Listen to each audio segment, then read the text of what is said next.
pilot bearing.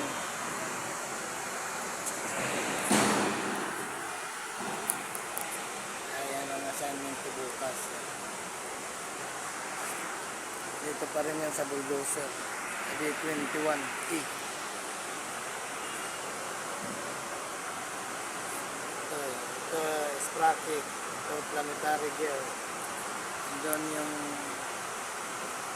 butas na yan, dyan nakakabit yung pilot bearing gear.